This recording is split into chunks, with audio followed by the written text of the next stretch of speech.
মিলাদুন্নবী সাল্লাল্লাহু আলাইহি ওয়াসাল্লাম এটা বাস্তবিক কোরআন সুন্নাহ সম্মত। বাংলাদেশ সুফিবাদী ঐক্য ফোরাম কেন্দ্রীয় পরিষদের উদ্যোগে সকল ঈদুর সেরা ঈদ মিলাদুন্নবী সাল্লাল্লাহু আলাইহি ওয়াসাল্লাম শীর্ষক গোল টেবিল আলোচনা অনুষ্ঠিতই।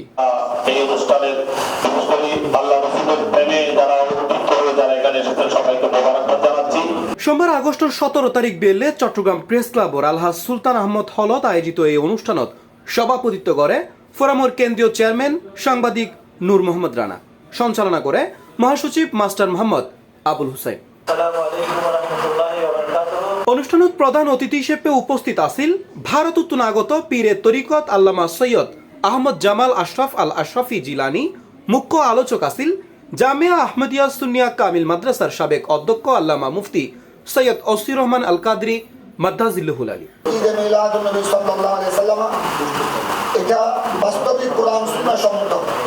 কারণ রাসূল পাক সাল্লাল্লাহু আলাইহি ওয়াসাল্লামের শুভ আগমনের মাধ্যমে আমরা কুরবানির ঈদ, রমজানের ঈদ, জুমার ঈদ সমস্ত ইবাদত বندگی, নামাজ, রোজা, হজ, যাকাত সমস্ত নিয়ামত পেয়েছি রাসূল পাক সাল্লাল্লাহু আলাইহি ওয়াসাল্লামের মিলাদ পাকের মাধ্যমে।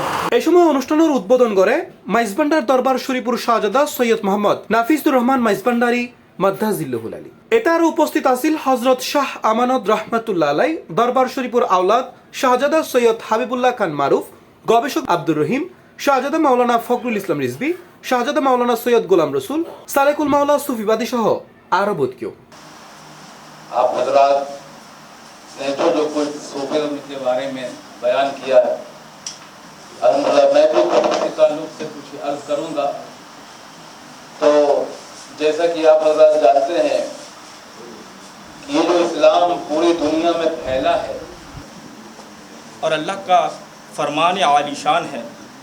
कुरान करीम में अल्लाह तबारक व तआला फरमाता है कि मेरे रहमत पर, अल्लाह के रहमत पर और एहसानात पर ही चाहिए कि हम खुशियाँ मनाएं।